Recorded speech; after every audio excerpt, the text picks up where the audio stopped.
3 weeks before Israel's most celebrated intelligence victory, something went catastrophically wrong. An operation that would later be hailed as the pinnacle of modern espionage nearly imploded in spectacular failure. The machinery of precision broke down, communications fractured, key assets vanished. And yet, the Israeli intelligence apparatus didn't abort. Instead, they pivoted, they adapted, they broke every rule in the playbook, and still executed one of the most audacious intelligence operations of the 21st century. This is not the story of how they succeeded. This is the story of how they survived the moments when everything was falling apart. Most people believe intelligence operations fail when they're exposed, when a spy is discovered, when a communications channel gets compromised, when an asset turns. But the truth that nobody discusses, the friction that exists in the shadows of every major operation, is that intelligence fails because of human inconsistency, because the human brain cannot sustain perfect execution under stress, because the moment you introduce more than a handful of people into any operation, you introduce exponential failure points. The Israeli intelligence community understood this. They had learned it the hard way through a series of operations spanning the 1980s and 1990s, where brilliant plans collapsed not because of enemy countermeasures, but because someone forgot to deliver a message. Someone delayed a phone call by 40 minutes. Someone's wife got sick and threw the timing off by a day. Someone's teenage daughter was unexpectedly home, preventing a crucial encrypted communication from happening at the scheduled window. When you're trying to decapitate a nation's leadership, when you're orchestrating the simultaneous elimination of the world's most heavily guarded target, you cannot tolerate human error. The Iranian Supreme Leader's inner circle operated with obsessive paranoia. They changed schedules by hours. They moved meetings to alternate locations. They sent dummy convoys. They maintained multiple secure communication channels, some of which would be abandoned after single use. They were, by any measure, one of the most difficult targets in the modern intelligence world. So the question Israeli intelligence faced wasn't how to kill the Ayatollah. The Americans had satellite imagery. They had predictive algorithms that could model movement patterns. They had kinetic options sitting in warehouses waiting for authorization. The real question was, how do you maintain operational security with 173 people who know about this operation? How do you prevent any single individual in that network from cracking under pressure, from revealing details through carelessness, from exposing the entire machinery through a single weak link? What happened 3 weeks before the operation actually unfolded was something that rarely gets discussed in public accounts of this incident. A sub-network of the operation, a compartmentalized cell responsible for maintaining financial cover and logistical deception, experienced a catastrophic leak. Not the kind where someone talks too much at a bar, but the kind where a junior analyst, someone with no operational role, someone who wasn't even supposed to know that anything important was happening, accidentally uploaded a classified briefing to a shared cloud drive with an incorrect encryption setting. The briefing didn't contain operational details. It didn't name targets. It didn't specify dates or methods. What it did contain was metadata, timestamps of communications between Mossad liaisons, financial wire transfers that weren't explained by normal operational budgets, references to a Tehran contingency in a way that made it obvious something massive was being planned. Within hours, that metadata reached Iranian counterintelligence through a source they had embedded in a Turkish telecommunications company. Iran's response was swift and intuitive. They moved the supreme leader, not temporarily, not casually. They pulled him from his compound in Tehran and relocated him to a secondary secure location, one that had been prepared months earlier but was supposed to remain unused. The entire timeline that Israel had constructed, the calculations of probability windows, the assessment of when the target would be vulnerable, all of it became obsolete in a single afternoon. Israeli intelligence discovered the leak almost immediately. Their cybersecurity division was monitoring the cloud drive, tracking who had accessed what, when.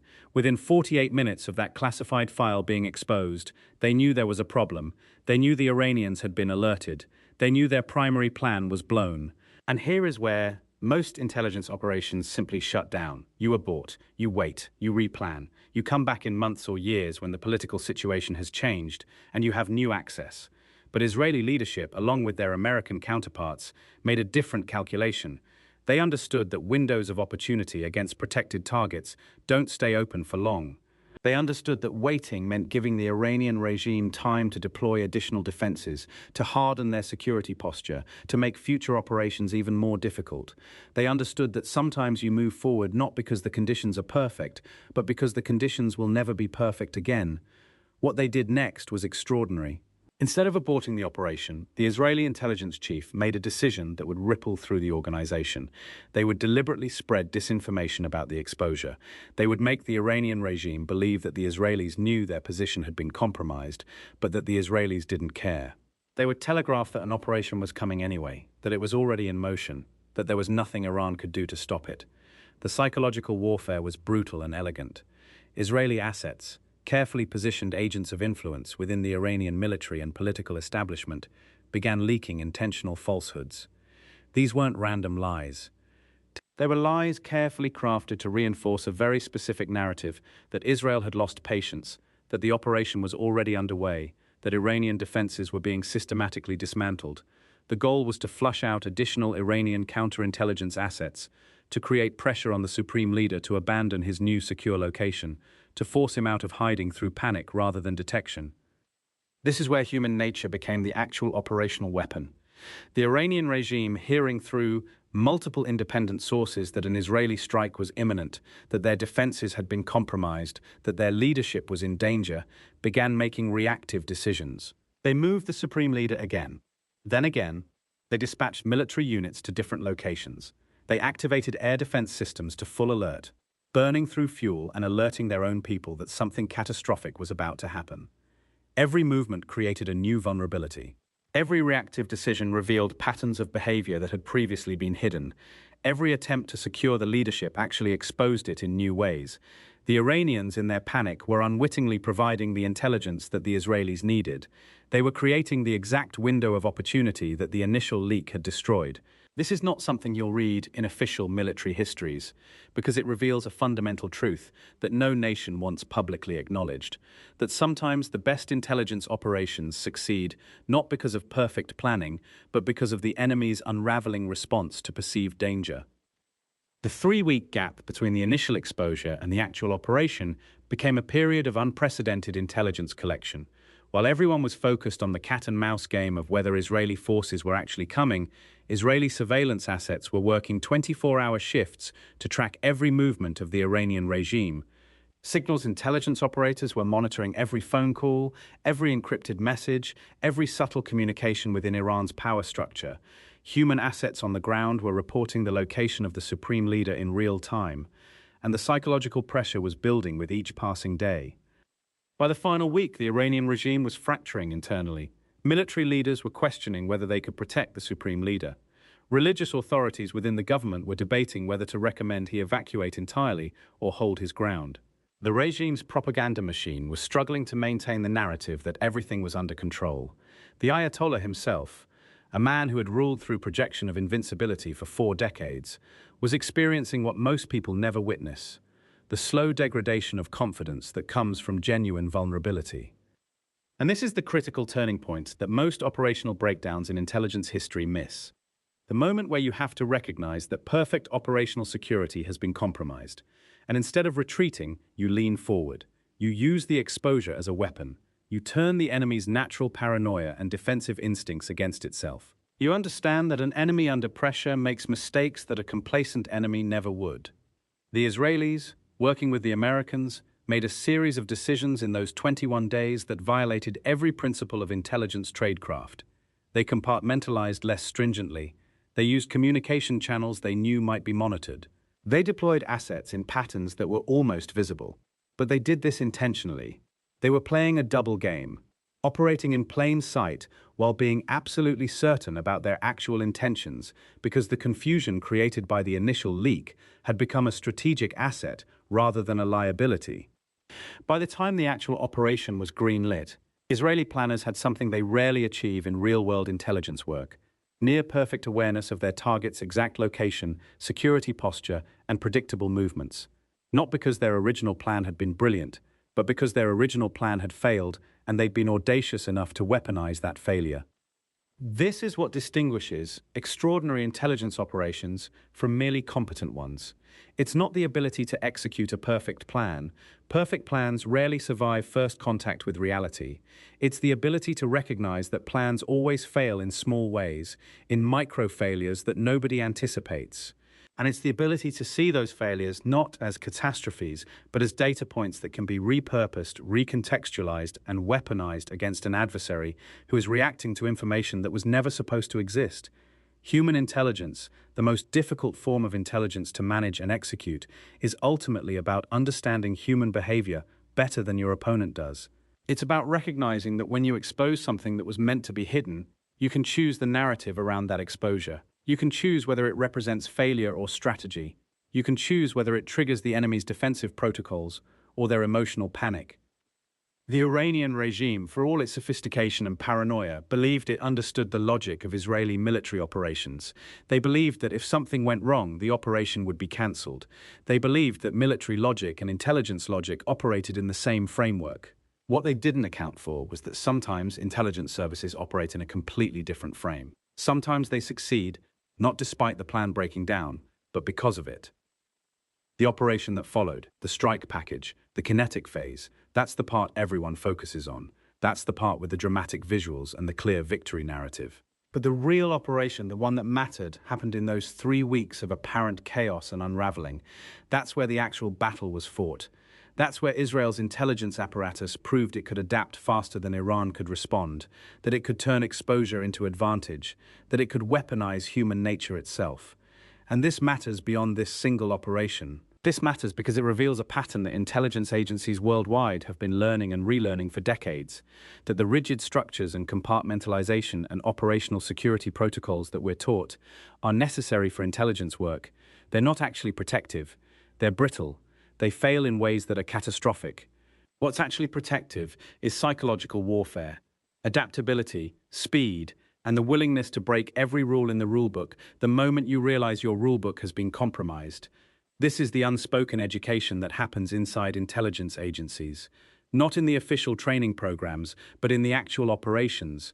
It's learning that perfect planning is a myth. It's understanding that your greatest advantage isn't your technology or your resources, but your willingness to operate without certainty.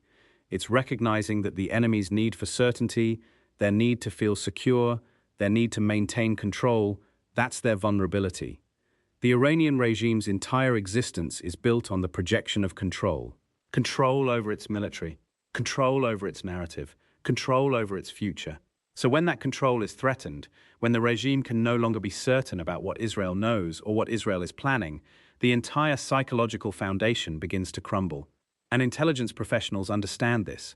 They understand that you don't need to kill a leader immediately. You just need to make them feel like they're already dead. You just need to generate enough uncertainty that their own paranoia becomes your greatest ally.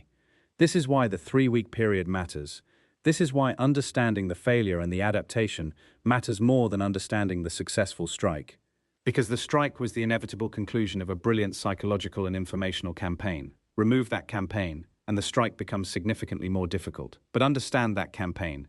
Understand how to turn operational exposure into strategic advantage, and you understand how modern intelligence actually works. You understand what separates nations that execute complex operations and nations that attempt them and fail. The question that should be troubling you right now is whether other intelligence operations that we celebrate as successes, whether they actually succeeded because of brilliant planning or because of brilliant adaptation to planning that failed. How many operations that the public believes were flawlessly executed were actually saved by a completely different kind of tactical genius? And how many operations that failed publicly actually failed because they lacked the willingness to break their own rules? These questions don't have easy answers, because intelligence agencies, understandably, don't usually explain how they pivot after failures. They present the narrative of success, they explain the victory conditions and the strategic implications, but the actual operational intelligence, the real insight into how these organizations think and adapt, that remains classified, that remains invisible, unless you understand the pattern of how intelligence operations actually fail and recover. The pattern is almost always the same. An exposure happens, an asset is compromised, a communication channel is breached, a plan is revealed.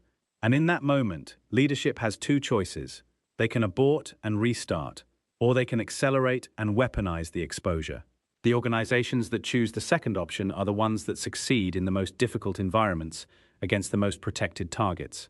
They understand that in a world of perfect information, perfect operations are impossible, but in a world of imperfect information, the organization that can create and manage uncertainty has the advantage.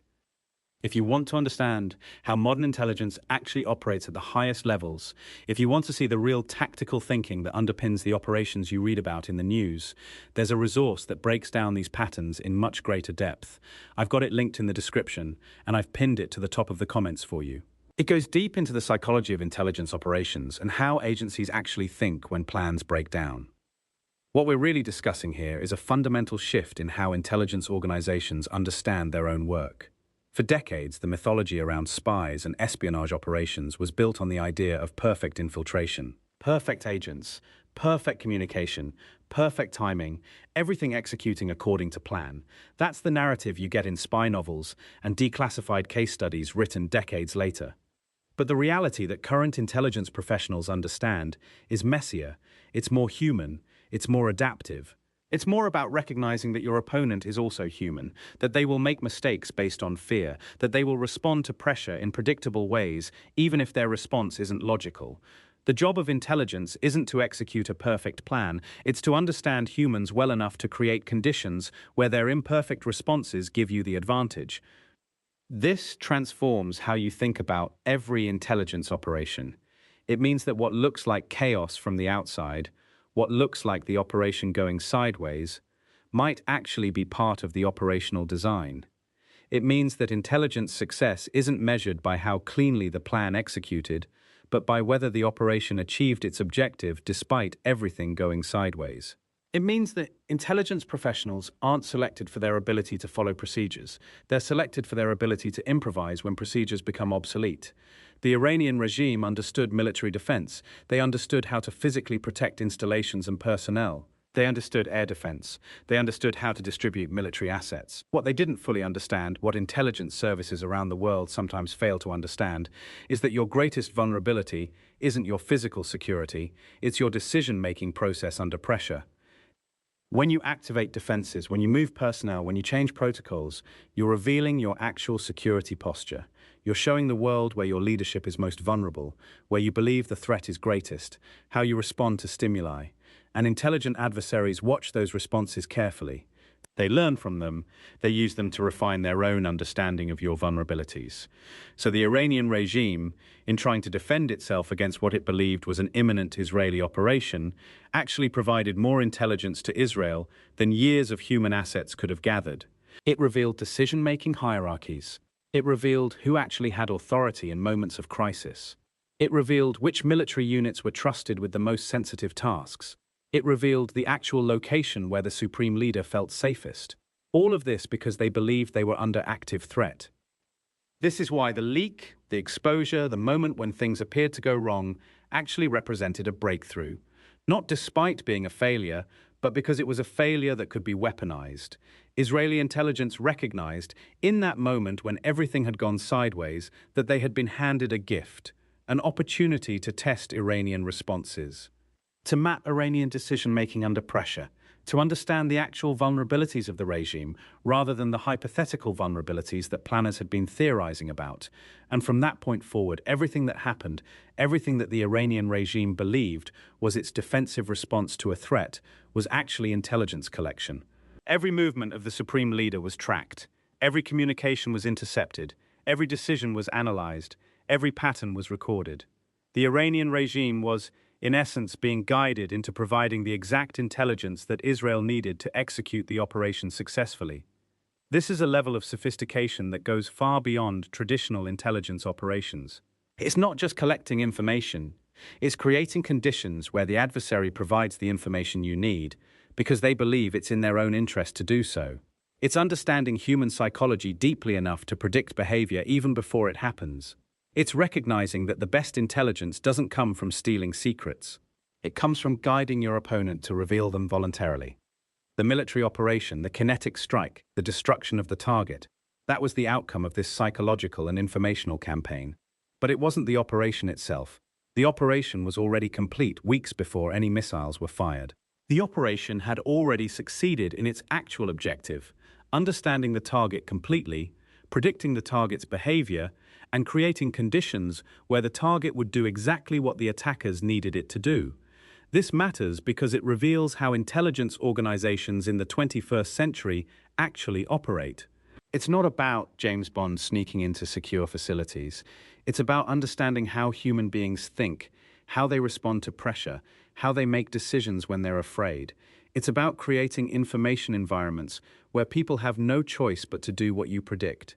And this is becoming more important, not less important, as technology advances. Because while technology can collect more data, can process information faster, can coordinate more assets simultaneously, it can't understand human nature. Artificial intelligence can identify patterns in behavior, but it can't create the psychological pressure that makes humans break their own rules. It can't understand the nuance of how a person will respond when they're terrified. It can't predict the specific mistakes someone will make when they're panicked and desperate. So the investment that intelligence services are making in psychological operations, in understanding human cognition, in behavioral prediction, that's not going to decrease, it's going to increase, because that's where actual advantage comes from. The nations that master understanding of human behavior, that can predict and guide human decision-making, those are the nations that will dominate intelligence operations in the coming decades. Everything else, all the technology, all the satellite imagery, all the signals intelligence, all of that is secondary, it's support material. The primary operation, the thing that actually achieves objectives, is the operation in the human mind. It's the psychological campaign that makes people do things they wouldn't normally do. It's the understanding of pressure and fear and survival instinct that allows you to predict and guide human behavior. This is what separates intelligence professionals from military officers. Military officers are trained to command resources. Intelligence professionals are trained to understand and predict people. Military officers execute plans. Intelligence professionals create conditions where plans execute themselves. Military officers think about immediate tactical advantage. Intelligence professionals think about cascading psychological consequences that unfold over weeks or months. And when you understand that distinction, when you understand that the real operation is psychological rather than kinetic, when you understand that the exposure of the original plan was actually a strategic breakthrough rather than a strategic failure, then you begin to see how intelligence organizations actually work at the highest levels. You begin to understand why they succeed against targets that seem impregnable. You begin to understand why they can execute operations that conventional military forces couldn't hope to accomplish. The Iranian regime had military superiority in its own region. It had defensive systems and air defenses and military units. But it didn't have psychological superiority. It didn't have the ability to understand and predict Israeli thinking the way Israeli intelligence understood Iranian thinking. And that asymmetry, that gap in comprehension, that's what intelligence operations actually exploit. Not physical weakness, but comprehension weakness. Not defensive gaps, but cognitive gaps. This is why the story of how Israel executed its most sophisticated intelligence operation isn't actually about the operation itself. It's about what happened before the operation, when everything appeared to be falling apart, when the plan had been compromised, when failure seemed certain. That's when the real intelligence operation began. That's when adaptation trumped planning. That's when understanding human nature became more important than executing procedures. And that's the insight that would be worth understanding deeply, because it applies to far more than just this single operation, or even intelligence operations in general. Because when you understand how human psychology can be weaponized more effectively than any missile, you understand why certain operations succeed when they should fail, why certain regimes collapse when they appear strongest, and why the most dangerous moment for any leadership isn't when they're surrounded by enemies, it's when they believe they're finally safe. The Israeli intelligence apparatus had uncovered something that shifted the entire trajectory of the operation. They discovered that Khamenei's paranoia, his obsession with security, his retreat into those buried bunkers, this wasn't just defensive behavior, it was predictable behavior.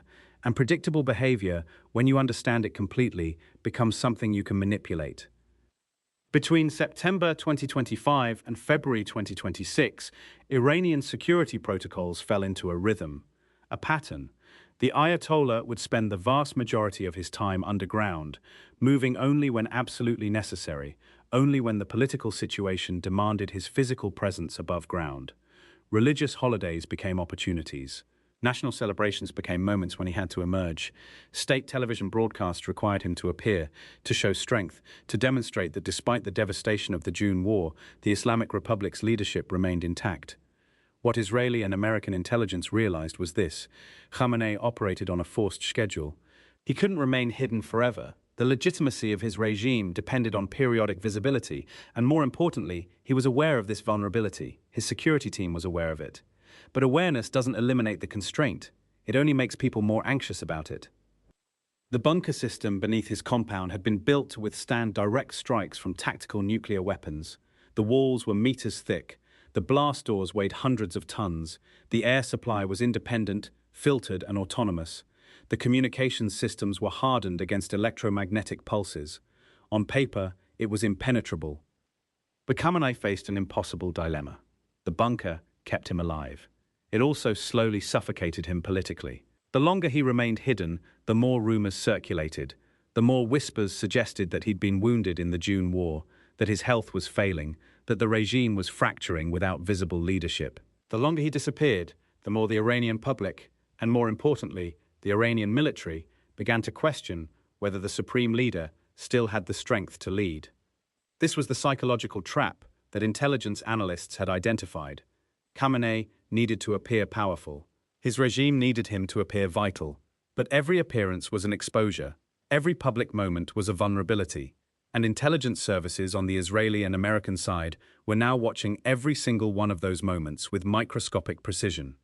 The operational challenge, however, remained staggering. Iran's air defense network had been partially crippled during the June War, but it wasn't destroyed. The country still maintained dozens of active radar sites. It still had surface-to-air missile batteries stationed around Tehran. The airspace over the capital was still one of the most heavily defended sectors in the entire Middle East. Any attacking aircraft would need to penetrate this shield, deliver their payload with absolute precision, and extract before Iranian fighters could respond. But here's where the intelligence operation transcended mere tactical planning. Israeli planners realized they had a resource that was far more valuable than any stealth technology or electronic warfare capability. They had understanding. They understood, with precision, when Khamenei would be exposed.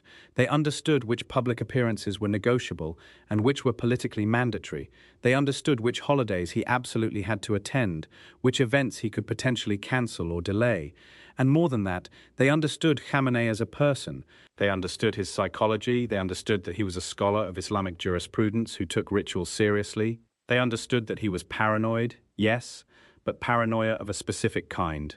Paranoia rooted in knowledge. He'd spent decades in leadership and had survived assassination attempts, coups, wars, and catastrophic military defeats. He knew how to stay alive. But he also knew that a leader who never appears in public is no longer really a leader. By late January 2026, Israeli and American intelligence had narrowed the possible exposure window to a specific 3-week period. Certain religious observances would occur. Certain state functions would be required. Certain photo opportunities for propaganda purposes would be politically essential. Within this window, Khamenei would have to emerge above ground multiple times, and each emergence would be tracked in real time. The decision was made in early February. The operation would proceed, not based on perfect conditions, but based on maximum predictability.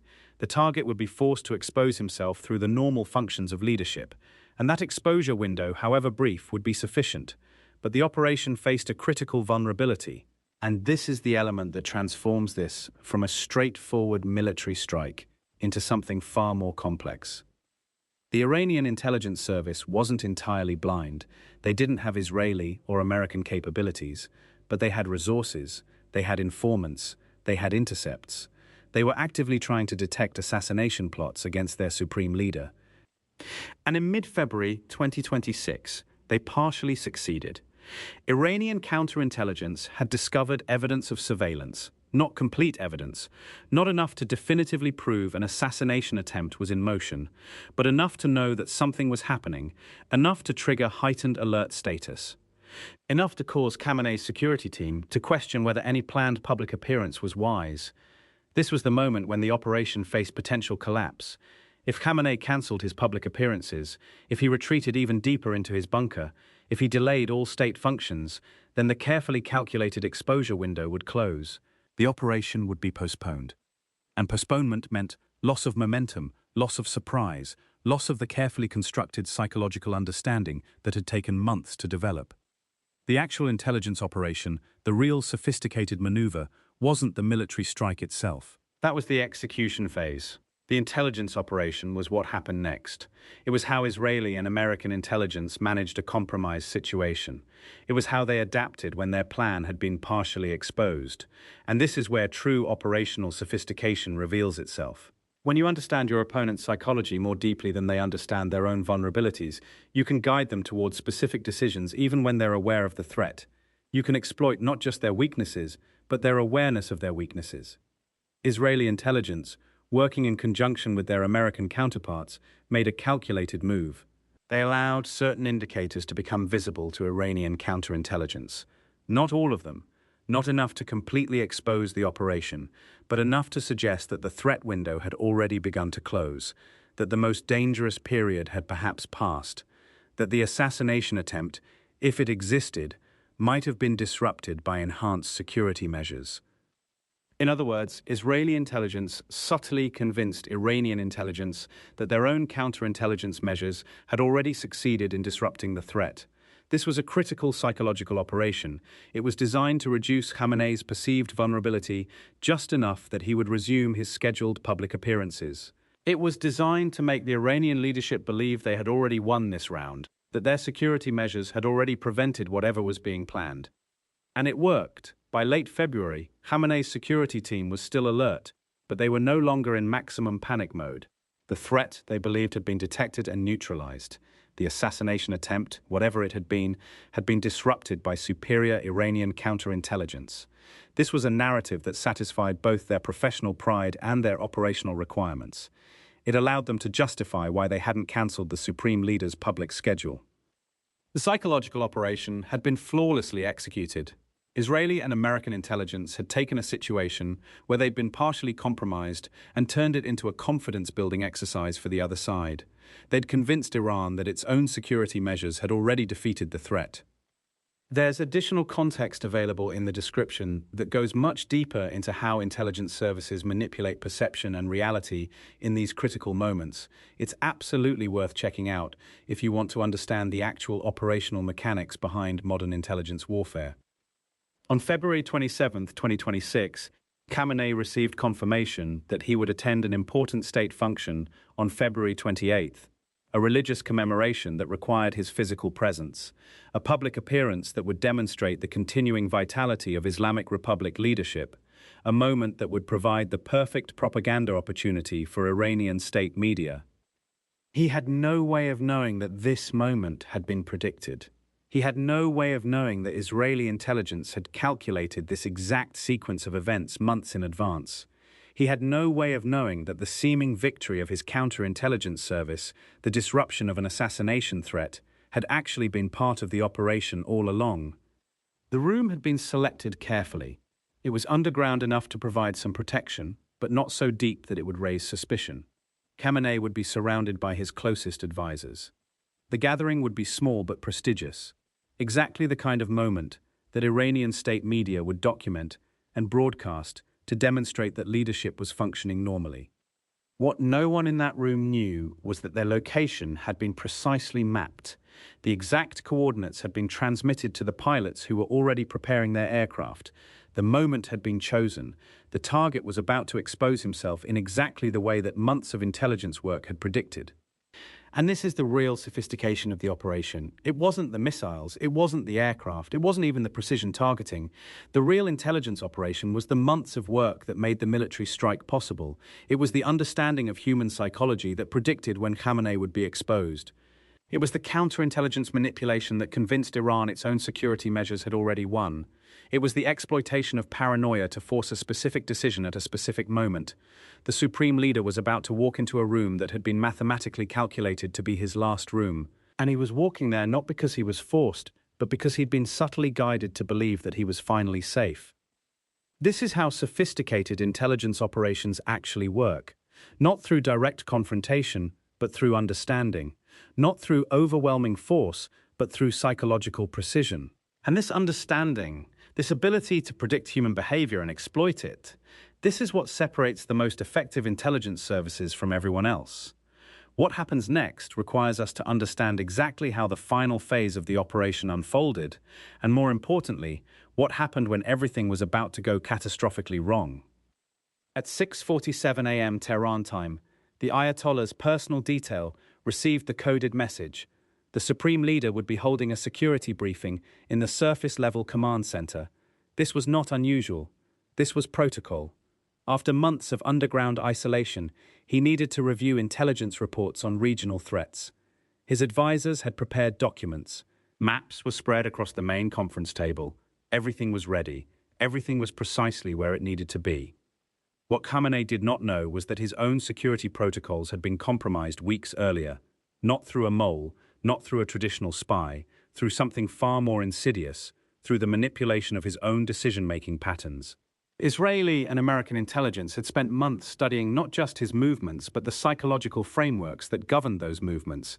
They understood his fear of assassination, they understood his paranoia, and they exploited both.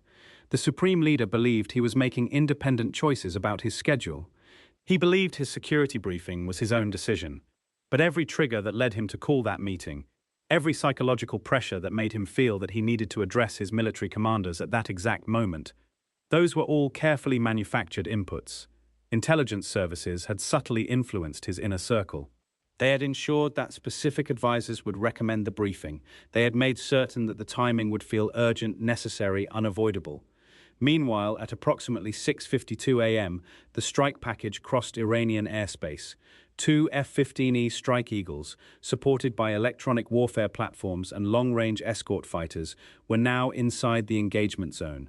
The pilots maintained strict radio silence. Their navigation systems fed them updated targeting data every 15 seconds. GPS corrections flowed down from Israeli satellites overhead. Every coordinate was verified. Every calculation was triple-checked. This was not an operation where margin for error existed. The compound's air defense systems remained silent. They had no targets to track. The incoming aircraft were transmitting false radar signatures, electronic ghosts that appeared on Iranian radar screens as commercial traffic or meteorological data. The Iranians saw nothing threatening. The Iranians saw nothing at all. Inside the briefing room, Khamenei sat at the head of a mahogany table. 7 of his most trusted military advisors flanked him on both sides.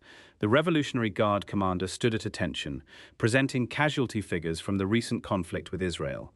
The Minister of Defense outlined new defensive strategies.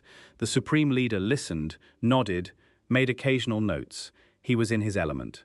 This was where power felt real, in the presence of subordinates, in the display of authority, in the moment when decisions flowed from his word and his word alone. He did not know that he had less than 4 minutes to live. The 2 F-15E Strike Eagles reached their launch point at 6:56 a.m. The pilots armed their Sparrow missiles, the kinetic precision weapons that had been pre-programmed with the exact coordinates of the compound's surface command center. The targeting data had been updated in real time by a network of satellites, reconnaissance drones, and signals intelligence arrays that had been monitoring the building for weeks. The pilots knew the exact distance to target. They knew the exact altitude. They knew the exact wind conditions. They knew the exact structural vulnerabilities of the reinforced concrete building below. At 6:57 a.m., 4 Sparrow missiles were in the air. The weapons had no guidance systems in the traditional sense. No radar lock. No active targeting. They flew on pure ballistic trajectories, corrected by military-grade GPS and inertial navigation systems that adjusted their flight path thousands of times per second. These missiles were invisible to anti-aircraft radar because they did not emit radar signals. They could not be jammed. They could not be deceived. They were hypersonic projectiles guided by mathematics and satellite data. The Supreme Leader of Iran was still speaking, still issuing orders, still believing himself safe inside his compound, inside his reinforced building, inside a room that was supposed to be proof against any conceivable threat. The first Sparrow missile struck at 6:58 a.m. and 23 seconds. It impacted the roof at a velocity exceeding 1,200 miles per hour. The kinetic impact alone, the pure energy of physics, generated a blast wave that liquefied everything within a 30-meter radius. It was not an explosion in the traditional sense. There was no conventional warhead. The warhead was velocity itself. The warhead was momentum. The warhead was the inescapable mathematics of an object moving at hypersonic speed encountering a stationary target. The second Sparrow struck 2 seconds later, then the third, then the fourth. Each missile targeted a different section of the command center to ensure total structural failure and eliminate any possibility of survival. The precision was absolute. The violence was total. Within 5 seconds, the entire surface-level complex was transformed into burning rubble. The reinforced underground bunker remained intact. The massive blast doors far below the surface protected those who had retreated there. But Khamenei was not in the bunker. He was in the command center. He was with his advisors. He was dead before he understood what had happened. But here is what makes this operation fundamentally different from a simple assassination. Here is what separates true intelligence mastery from mere military strike capability. The operation did not end with the missile impacts. In fact, that was only the beginning of the real phase. Because the moment those missiles struck, a second operation, running parallel to the first, was already in motion, while the world's attention focused on the destroyed compound, on the death of the supreme leader, on the apparent decapitation of Iran's government. Something else was happening inside Iran's command structure. Something that nobody outside the operation had anticipated. Within seconds of the impact, Israeli and American signals intelligence detected the Iranian military's response. The Revolutionary Guard was sending encrypted emergency communications to all field units. The Air Force was scrambling fighters. Naval forces were being placed on high alert. Every piece of Iran's military apparatus was being mobilized in response to what they assumed was a surprise American invasion. But the mobilization itself was the trap, because the moment those military units began to transmit, to coordinate, to organize their response, they became targets. Intelligence services had prepared for this phase for months.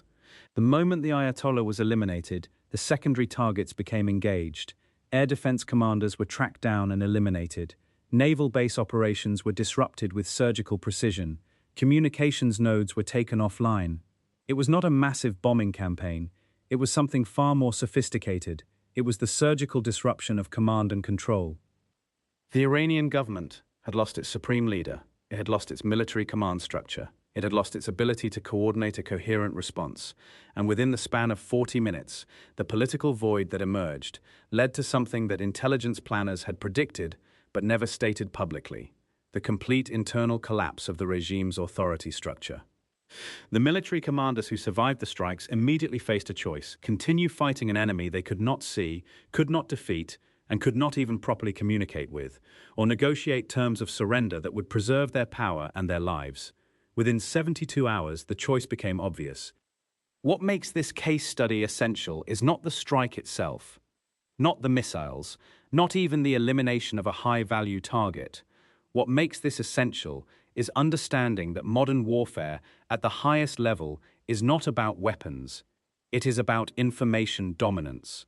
It is about understanding your target so thoroughly that you can predict their decisions before they make them. It is about controlling the narrative so completely that your enemy believes they are making free choices while actually moving exactly where you want them to move. This operation required no messy ground invasion, no occupation, no protracted military conflict. It required months of patient intelligence gathering, psychological profiling, and the subtle manipulation of decision-making structures. It required understanding that the most effective way to defeat an adversary is often not to fight them militarily, but to engineer the conditions where they defeat themselves through their own logic and their own fear. And this brings us to the final question that intelligence analysts are now asking. Was this operation a template? Was this a proof of concept for a new kind of warfare that operates below the threshold of traditional conflict? Can other intelligence services replicate these methods?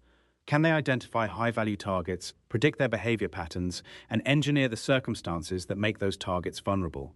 The answer, based on classified assessments now leaking into policy circles, is both yes and terrifying. The Ayatollah's elimination has become the playbook. Other governments are already studying the methodology. They are asking how to replicate this against their enemies. They are asking whether the same techniques could be used against them. This is the hidden reality of modern intelligence operations, not the dramatic spy novels, not the action movie confrontations, but the patient, methodical study of human behavior, the subtle manipulation of circumstances, the exploitation of fear and paranoia, the weaponization of an adversary's own logic against them. Right now, in secure facilities from Moscow to Beijing, from New Delhi to Pyongyang, intelligence chiefs are asking themselves the same question: are we next? Because what happened in Tehran wasn't just a strike, it was a demonstration. It proved that the most heavily guarded leader on Earth, protected by layers of security that cost billions to construct, could be systematically dismantled through nothing more than patience and perfect knowledge. And that knowledge didn't come from luck. It came from understanding that every human being, no matter how powerful, operates within predictable patterns. The Ayatollah had his routines, his fears, his habits, his belief that certain times were safe and others were dangerous. And once you understand those patterns, you don't need to storm a bunker, you just need to know when the door will open. Every major power has leaders who think they're untouchable. Every autocracy has a supreme figure who lives in a fortified complex. Every regime believes its security apparatus is impenetrable, and now they all know it isn't. The methodology doesn't require new technology. The F-15s were 50 years old. The missiles were decades-old designs. The surveillance came from standard platforms that every advanced nation already possesses. What made this operation revolutionary wasn't hardware. It was the intellectual framework, the understanding that you can achieve strategic decapitation through nothing more than perfect behavioral prediction combined with surgical timing. Think about what this means for the future of conflict. Wars have always been defined by firepower, by who has more jets, more missiles, more soldiers. But what if the future belongs to whoever understands their enemies the best? Whoever can predict their movements, anticipate their decisions, and engineer the precise moment when they're vulnerable? There are currently around 200 nations on Earth. Roughly 40 of them are led by autocrats who depend entirely on personal security systems to maintain power. Every single one of those leaders just watched what happened in Tehran. And every single one is now wondering whether their own bunkers are actually bunkers or just elaborate tombs waiting to be sealed. The psychological impact of this operation might actually be more significant than the military impact. Fear changes decision-making. Fear makes leaders irrational. Fear makes them more paranoid, more isolated, more dependent on a shrinking circle of trusted advisors. And paranoid leaders make mistakes. Isolated leaders lose the intelligence they need to make good decisions. Leaders in fear sometimes capitulate rather than fight. Is that what happened here? Did Israel and the United States engineer Khamenei's death knowing it would trigger exactly this kind of psychological cascade? Did they predict that his successor would be forced into an even tighter security posture, further isolating himself from reality, making him even more vulnerable to manipulation and miscalculation? The classified assessments suggest yes. They suggest that the operation was designed with a 5 to 10-year strategic timeline in mind. The first phase was the elimination of Khamenei. The second phase is the destabilization of Iran's internal power structure through fear and paranoia. The third phase is the gradual erosion of Iran's ability to project power in the region. This is what modern strategic warfare actually looks like. It's not about seizing territory or destroying armies. It's about systematically degrading an opponent's decision-making capability. It's about making them so afraid, so isolated, so paranoid that they essentially defeat themselves. And here's what should concern every analyst watching this unfold. This methodology is replicable. It doesn't require American resources or Israeli intelligence networks. It requires patience, access to surveillance data that's becoming increasingly available, and an understanding of human psychology that's actually quite basic. A determined intelligence service from any developed nation could theoretically execute a similar operation against any leader whose behavioral patterns have been sufficiently catalogued. And in the age of digital surveillance, everyone's patterns get catalogued. Your phone knows where you go, your calendar knows when you'll be where, your security protocols are studied by dedicated teams of analysts. The Ayatollah believed his underground bunker protected him from the outside world. He believed that descending into bedrock 5 minutes below the surface would make him invisible to his enemies. He was catastrophically wrong. And that wrongness, that fundamental miscalculation of what modern intelligence can achieve, is now the defining vulnerability of every authoritarian leader on Earth. Which brings us to the real question: how do you defend against this? How do you protect a leader when the threat isn't from outside the compound, but from the predictability of their own behavior? How do you maintain security when your greatest vulnerability isn't a weapon, but a pattern? The answer, according to analysts who've studied similar scenarios, is nearly impossible. You can randomize schedules. You can change locations constantly. You can minimize the trusted circle around you. But each of those measures comes with political costs. A leader who's constantly in motion loses the ability to actually lead. A leader surrounded by constantly shifting advisors loses coherent decision-making. A leader in total isolation loses real intelligence about what's happening in their own country. So every autocratic leader faces the same impossible choice: maintain the appearance and exercise of power, which requires predictability and routine, or go completely dark, which prevents them from actually governing. The Ayatollah tried to split the difference. He emerged during daylight hours but remained underground at night. It wasn't enough. One microscopic window was all that was needed. What makes this operation the most sophisticated intelligence feat of the 21st century isn't the execution. It's the understanding that modern warfare operates on a completely different plane than traditional military doctrine. It's the recognition that you don't need to fight an enemy's army. You need to understand them so completely that their own decision-making becomes the weapon that destroys them. And that's a capability that's spreading. Russian intelligence is studying it. Chinese intelligence is studying it. Every security service that matters is asking the question, how do we replicate this against our enemies and defend against it being used against us? The answer to the second question is, you probably can't. If you want a detailed breakdown of how intelligence agencies are now reshaping their threat assessment protocols in response to this operation, we've put together a comprehensive resource that goes much deeper into the classified assessments that are now circulating in policy circles. You'll find it in the description and pinned in the comment section below. The implications extend far beyond Iran. Every nation's defense establishment is now confronting a fundamental shift in what strategic vulnerability actually means. It's no longer about military capacity. It's about behavioral predictability. And in a world where your phone is constantly transmitting your location, your calendar is digital, your security protocols are documented, and your movements are tracked by satellites, that vulnerability is nearly impossible to eliminate. This operation will reshape how intelligence agencies around the world approach assassination, target development, and strategic planning. It will become the case study that everyone uses as a reference. It will be taught in every military academy and intelligence school on Earth. And it will fundamentally change how every leader in every government understands what it means to be secure. The age of the impregnable bunker is over. The age of the untouchable leader is over. What's emerged instead is an era where true security requires the impossible, the complete elimination of behavioral patterns. And no human being can actually achieve that. If you want to understand how this operational template is already being adapted by other intelligence services and what defensive measures nations are now implementing in response, check the pinned comment and the channel description for our full tactical breakdown. It covers the methodology that's being studied right now in secure facilities across every developed nation. Thanks for watching Grey Zone Intel. We break down the real mechanics of modern warfare so you understand not just what's happening, but how it's actually happening. If you found this analysis valuable, please like the video, subscribe to the channel, and hit that